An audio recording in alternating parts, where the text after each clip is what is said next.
Hello again. In this video, I just wanted to make some comments about the work that we did on this "What is History" discussion, and also on the first Twitter assignment where you were identifying the difference between primary and secondary sources, and also sharing examples of those different sources, as well as posting an analytical question.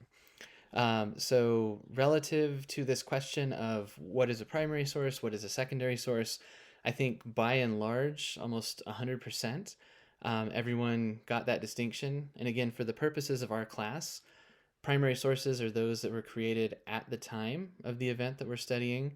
Secondary sources are those that were created after the fact based on compiling a bunch of primary sources and other secondary sources to address a specific research question about that topic.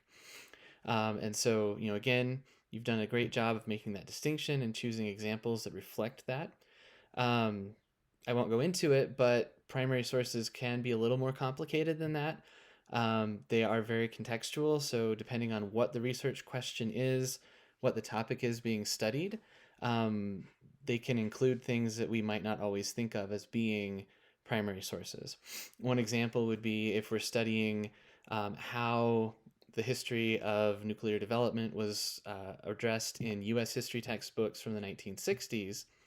U.S. history textbooks that were published in the 1960s would be primary sources for that particular project. Typically, a textbook would be a secondary source, right? But in that case, because of the question, because of what we're looking for, um, the textbooks would be a primary source in that particular circumstance. So that's just one example. Um, let's see. Another thing about primary sources um, that I often hear, but not as much this time around, um, is this notion that somehow primary sources are the least biased and most correct. Um, they are closest in time, in chronology, to the events we're studying. They are important pieces of evidence, but they are very imperfect. And that's something to really think about. And I think that's one of the reasons that historians don't just say we're critical thinkers, but we say that we do the historical thinking process that we studied. That is because the evidence we have is not just a straight factual base of evidence. Instead, we have to look for evidence from the imperfect and incomplete accounts of human beings. Primary sources contain bias. They present the biases and worldviews of the people that wrote them. Imagine if we're talking about a letter. Um, the person that wrote that letter probably didn't expect it to be public, for one thing. They wrote it to a specific person.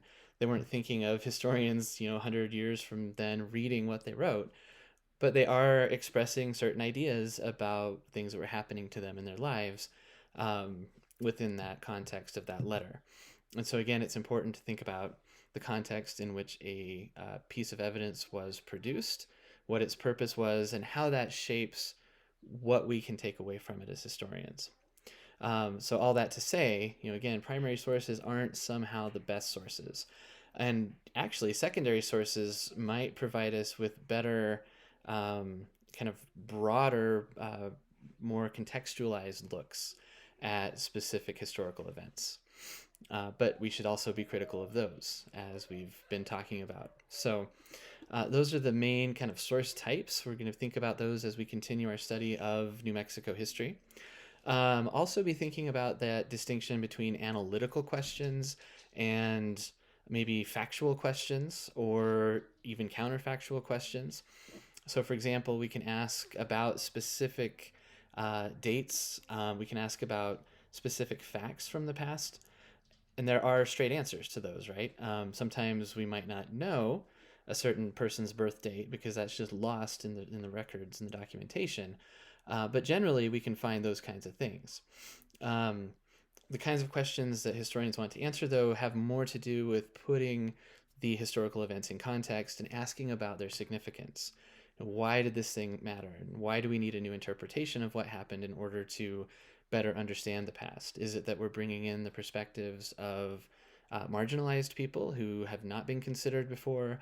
Is it because there's some sort of new evidence that we've come upon and we want to add that to our understanding?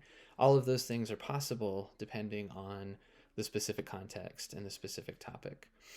Um, Finally, a couple of people ask counterfactual questions, and I love those. They're the what ifs. Um, they're not very good for exercises where we're trying to figure out um, how to use evidence. And what I mean by that is, counterfactual is you have to ask about what if things didn't happen the way that they did. It does take a lot of detective work and I guess a lot of evidence and context to try to make a case for how things might have been different if they didn't happen the way that they did. But again, you're having to build a case for something that didn't happen in that case. And like I said, I love those questions because they are great thought exercises and help us think about the contingency element of historical thinking, especially. But anyway, I just wanted to kind of go through some of those things as we're getting started. Keep up the great work. Thanks for all the hard work that you've done and your great posts here on the discussion board and Twitter and elsewhere. And I look forward to continuing our study.